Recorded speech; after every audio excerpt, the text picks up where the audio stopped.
هنقارن مقارنه بسيطه بين لعيبه الاهلي والزمالك ومين اقوى حتى الان من وجهه نظري. انا يهمني وجهه نظركم تحت في الكومنتات. وقبل ما نبدا الحلقه مش هتشترك في القناه تفعل زر الجرس، ويلا بينا نخش على طول في المقارنات. هنبدا من حارس المرمى، الشناوي ولا صبحي؟ انا اختار صبحي، لان صبحي هو من اول الموسم عامل اداء ثابت. الشناوي شويه على سطر وشويه ضايع، ومصطفى الشوبير ضايع هو كمان. فالاهلي اصلا كل على حالته مش كويسه في حراسه المرمى. فصبحي انا اختار صبحي عن الشناوي. باك يمين عندك هاني وعمر جابر. لا هاني معلش، يعني عمر جابر كبير في السن، لياقته ما بقت تسمح. محمد هاني حتى لو في عيوب الدنيا بس ما زال احسن من عمر جابر من وجهه نظري. هنخش في قلوب الدفاع، محمد اسماعيل ولا ياسر ابراهيم؟ انا كاحمد هختار ياسر ابراهيم. ليه انا هختار ياسر ابراهيم؟ ليه؟ ياسر ابراهيم عنده خبره كبيره جدا عن محمد اسماعيل، ولعب فتره كبيره مع الاهلي وبيظهر في المباريات الكبيره. اسماعيل لسه بقاله ماتشين ثلاثه.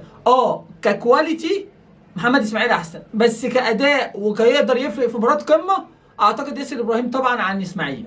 فهنا هختار ياسر ابراهيم. حسام عبد المجيد ولا ياسين مرعي؟ طبعا حسام عبد المجيد بلا اختلاف. يا حسام مجيد هو يعتبر من احسن 2 أو 3 مدافعين في الدوري المصري اذا ما يكون احسنهم يعني. حسام عبد المجيد تطور رهيب. هنروح للباك الشمال، عندك كوكا وعندك بنتايج. طبعا مفيش مقارنه، ما ينفعش نقارن. بنتايج كوكا اصلا يعني انا مش مقتنع بيه لاعب في النادي الاهلي اصلا، وسط ولا باك شمال. هو لاعب بالنسبه لي ما ينفعش يصلح نلعب النادي الاهلي. نخش خط الوسط. خط الوسط للزمالك مرعب يا جدعان. هنقول مروان عطيه ولا دونجا؟ طبعا مروان عطيه. محدش يجادلني ويقول لي دونجا. مروان عطيه. دونجا عامل اداء حلو من اول الموسم، ولما بيغيب الزمالك بيتاثر. بس مروان عطيه مع منتخب مصر ومع الاهلي بصراحه جامد جدا من ساعه ما رجع من الاصابه، من عمليه الفتاء، من ساعه ما رجع من عمليه الفتاء. ديانج ولا عبد الله السعيد؟ طبعا عبد الله السعيد حتى 40 سنه هيدوس على ديانج بكل الطرق. ديانج ما بيعرفش يطلق الكوره في رجليه لبخه. ديانج اصلا بعد كاس العالم للانديه عمل اداءات وحشه قوي، مش عارفين اصلا يتاقلموا، ولا مروان ولا ديانج مش عارفين ينزلوا مع بعض. فهو اكيد يلعب بالاثنين عشان قصاد الزمالك. فديانج يا جدعان مش حلو خالص من اول الموسم. هنخش في اللعب التالت، بن رمضان ولا ناصر ماهر؟ انا اختار ناصر ماهر. انا بتكلم اداء من اول الموسم. ناصر ماهر احسن بكتير محمد علي بن رمضان. محمد علي بن رمضان تألق اول ماتش وتاني ماتش قصاد فاركو، بعد كده ما جاش. محمد علي بن رمضان لازم يراجع نفسه عشان بقى وحش قوي، بقى له 3 4 ماتشات مش موجود اصلا جوه الاهلي.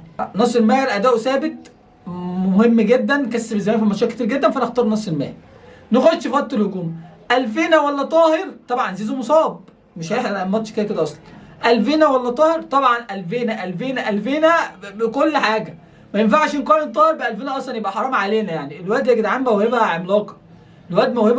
يعني انا بالنسبه لي الفينا ده احسن من زيزو بصراحه. الواد يا جدعان مؤثر جدا مع الزمالك، بيعرف يعدي 1 و2 و3 وما بيهابش. هات الكوره وانا هخش همرقص لك الناس كلها.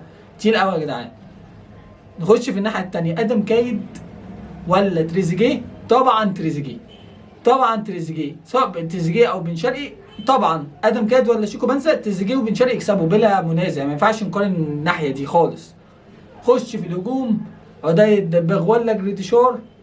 انا بقول عدي الدباغ، بقى له 3 4 ماتشات شغال كويس، بقى في ضغط حلو قوي وبيتحرك حلو قوي خلف المدافعين. الفينش بتاعه محتاج يتحسن شويه، بس هو لعيب جاي وجامد جدا. عدي الدباغ.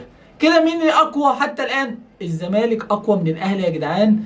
7 لعيبه من الزمالك قصاد 4 لعيبه من الاهلي، وده بيدل ان الزمالك حاليا احسن بكتير كفورمه وكاداء وككل حاجه احسن من الاهلي. الاهلي في كبوه فظيعه بصراحه، فريق مكتمل على قد ما يقدر، بس هو عنده مشكله كبيره ان هو دايما بيتقدم ودايما بيخسر لما بيتعدل بعد ما يتقدم، ودي مشكله ان هو ما بيقدرش يحافظ على المكسب بتاعه. ودي انا بشوفها مشكله مدرب، لانه ما بيعرفش يغير صح دايما. فاكتب تحت في الكومنت شايف مين احسن وجهه نظرك، هل الاهلي اقوى ولا الزمالك اقوى؟ ولو عندك اي اعتراض في اي حاجه طبعا اكتب تحت في الكومنت عشان نشارك مع بعض الاجابه. اكتب تحت في الكومنت. طبعا تشترك في القناه وتفعل زر الجرس. سلام.